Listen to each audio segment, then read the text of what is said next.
അപ്പസ്തോലന്മാരുടെ പ്രവർത്തനങ്ങൾ അധ്യായം 11. പത്രോസിന്റെ ന്യായവാദം. വിജാതീയരും ദൈവവചനം സ്വീകരിച്ചുവെന്ന് യൂദയായിലുണ്ടായിരുന്ന അപ്പസ്തോലന്മാരും സഹോദരരും കേട്ടു. തന്മൂലം പത്രോസ് ജെറുസലേമിൽ വന്നപ്പോൾ പരിച്ഛേദനവാദികൾ അവനെ എതിർത്തു. അവർ ചോദിച്ചു, അപരിച്ഛേദിതരുടെ അടുക്കൽ നീ പോവുകയും അവരോടൊപ്പം ഭക്ഷണം കഴിക്കുകയും ചെയ്തതെന്തുകൊണ്ട്? പത്രോസ് അവരോട് എല്ലാം ക്രമമായി വിശദീകരിക്കാൻ തുടങ്ങി. ഞാൻ യോപ്പ നഗരത്തിൽ പ്രാർത്ഥിച്ചു കൊണ്ടിരിക്കുകയായിരുന്നു. അപ്പോൾ എനിക്ക് ദിവ്യാനുഭൂതിയിൽ ഒരു ദർശനമുണ്ടായി. സ്വർഗത്തിൽ നിന്നും വലിയ വിരിപ്പു പോലെ ഒരു പാത്രം 4 കോണിലും പിടിച്ചിറക്കുന്നത് ഞാൻ കണ്ടു. അത് എൻ്റെ അടുത്തു വന്നു. ഞാൻ സൂക്ഷിച്ചു നോക്കിയപ്പോൾ അതിൽ ഭൂമിയിലെ 4 കാലികളെയും വന്യമൃഗങ്ങളെയും ഇഴജന്തുക്കളെയും ആകാശപ്പറവകളെയും കണ്ടു. എന്നോട് സംസാരിക്കുന്ന ഒരു സ്വരം ഞാൻ കേട്ടു.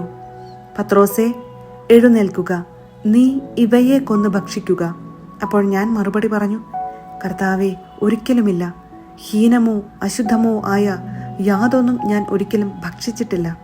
സ്വർഗത്തിൽ നിന്ന് രണ്ടാമതും ആ സ്വരം പറഞ്ഞു, ദൈവം വിശുദ്ധീകരിച്ചതിനെ നീ മലിനമെന്ന് വിളിക്കരുത്.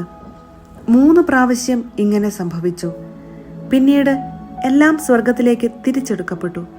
അപ്പോൾ തന്നെ കേസറിയായിൽ നിന്ന് എൻ്റെ അടുത്തേക്ക് അയക്കപ്പെട്ട 3 പേർ ഞാൻ താമസിച്ചിരുന്ന വീട്ടിലെത്തി.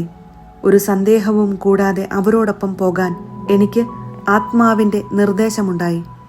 ഈ 6 സഹോദരന്മാരും എന്നെ അനുയാത്ര ചെയ്തു. ഞങ്ങൾ ആ മനുഷ്യന്റെ വീട്ടിൽ പ്രവേശിച്ചു. തന്റെ ഭവനത്തിൽ ഒരു ദൂതൻ നിൽക്കുന്നതായി കണ്ടുവെന്നും അവൻ ഇങ്ങനെ അറിയിച്ചുവെന്നും അവൻ പറഞ്ഞു, നീ യോപ്പായിലേക്ക് ആളയച്ച് പത്രോസ് എന്ന് വിളിക്കപ്പെടുന്ന ശിമയോനെ വരുത്തുക. നിനക്കും നിന്റെ ഭവനത്തിന് മുഴുവനും രക്ഷ കിട്ടുന്നതിനുള്ള കാര്യങ്ങൾ അവൻ നിന്നോട് പറയും. ഞാൻ അവരോട് പ്രസംഗിക്കാൻ തുടങ്ങിയപ്പോൾ മുൻപ് നമ്മുടെ മേൽ എന്നതുപോലെ തന്നെ അവരുടെ മേലും പരിശുദ്ധാത്മാവ് വന്നു. അപ്പോൾ ഞാൻ കർത്താവിന്റെ വാക്കുകൾ ഓർത്തു. യോഹന്നാൻ ജലം കൊണ്ട് സ്നാനം നൽകി. നിങ്ങളാകട്ടെ പരിശുദ്ധാത്മാവിനാൽ സ്നാനമേൽക്കും. നാം യേശുക്രിസ്തുവിൽ വിശ്വസിച്ചപ്പോൾ ദൈവം നമുക്ക് നൽകിയ അതേ ദാനം അവർക്കും അവിടുന്ന് നൽകിയെങ്കിൽ ദൈവത്തെ തടസ്സപ്പെടുത്താൻ ഞാൻ ആരാണ്? ഈ വാക്കുകൾ കേട്ടപ്പോൾ അവർ നിശബ്ദരായി. ജീവനിലേക്ക് നയിക്കുന്ന അനുതാപം വിജാതീയർക്കും ദൈവം പ്രദാനം ചെയ്തിരിക്കുന്നു എന്ന് പറഞ്ഞുകൊണ്ട് അവർ ദൈവത്തെ മഹത്വപ്പെടുത്തി. സഭ അന്ത്യോക്യായിൽ.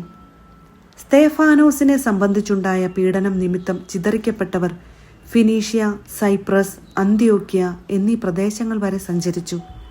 യഹൂദരോടല്ലാതെ മറ്റാരോടും അവർ വചനം പ്രസംഗിച്ചിരുന്നില്ല. അക്കൂട്ടത്തിൽ സൈപ്രസിൽ നിന്നും കിരേനയിൽ നിന്നുമുള്ള ചിലർ ഉണ്ടായിരുന്നു. അവർ അന്ത്യോക്യായിൽ വന്നപ്പോൾ ഗ്രീക്കുകാരോടും കർത്താവായ യേശുവിനെക്കുറിച്ച് പ്രസംഗിച്ചു. കർത്താവിന്റെ കരം അവരോട് കൂടെയുണ്ടായിരുന്നു. വിശ്വസിച്ച വളരെ പേർ കർത്താവിലേക്ക് തിരിഞ്ഞു. ഈ വാർത്ത ജെറുസലേമിലെ സഭയിലെത്തി. അവർ ബാർനബാസിനെ അന്ത്യോക്യായിലേക്ക് അയച്ചു. അവൻ ചെന്ന് ദൈവത്തിന്റെ കൃപാവരം ദർശിച്ച് സന്തുഷ്ടനാവുകയും കർത്താവിനോട് വിശ്വസ്തതയുള്ളവരായി ദൃഢനിശ്ചയത്തോടെ നിലകൊള്ളാൻ അവരെ ഉപദേശിക്കുകയും ചെയ്തു. കാരണം അവൻ പരിശുദ്ധാത്മാവിനാലും വിശ്വാസത്താലും നിറഞ്ഞ ഒരു നല്ല മനുഷ്യനായിരുന്നു. നിരവധി ആളുകൾ കർത്താവിന്റെ അനുയായികളായി തീർന്നു. സാവൂളിനെ അന്വേഷിച്ച് ബാർനബാസ് താർസോസിലേക്ക് പോയി. അവനെ കണ്ടുമുട്ടിയപ്പോൾ അന്ത്യോക്യായിലേക്ക് കൂട്ടിക്കൊണ്ടുപോന്നു. 1 വർഷം മുഴുവൻ അവർ അവിടുത്തെ സഭാ സമ്മേളനങ്ങളിൽ പങ്കെടുക്കുകയും വളരെ പേരെ പഠിപ്പിക്കുകയും ചെയ്തു. അന്ത്യോക്യായിൽ വച്ചാണ് ശിഷ്യന്മാർ ആദ്യമായി ക്രിസ്ത്യാനികൾ എന്ന് വിളിക്കപ്പെട്ടത്. ഇക്കാലത്ത് ജെറുസലേമിൽ നിന്ന് പ്രവാചകന്മാർ അന്ത്യോക്യായിലേക്ക് വന്നു. അവരിൽ ഹാഗാബോസ് എന്നൊരുവൻ എഴുന്നേറ്റ് ലോകവ്യാപകമായ ഒരു വലിയ ക്ഷാമം ഉണ്ടാകും എന്ന് പരിശുദ്ധാത്മാവിനാൽ പ്രചോദിതനായി പ്രവചിച്ചു. ക്ലാവുദിയൂസിന്റെ ഭരണകാലത്ത് ഈ ക്ഷാമമുണ്ടായി. ശിഷ്യരെല്ലാവരും തങ്ങളുടെ കഴിവനുസരിച്ച് യൂദയായിൽ താമസിച്ചിരുന്ന സഹോദരർക്ക് ദുരിതാശ്വാസം എത്തിച്ചു കൊടുക്കാൻ തീരുമാനിച്ചു. ബാർനബാസും സാവൂളും വഴി സഹായം ശ്രേഷ്ഠന്മാർക്ക് എത്തിച്ചു കൊടുത്തുകൊണ്ട് അവർ അത് നിർവഹിക്കുകയും ചെയ്തു.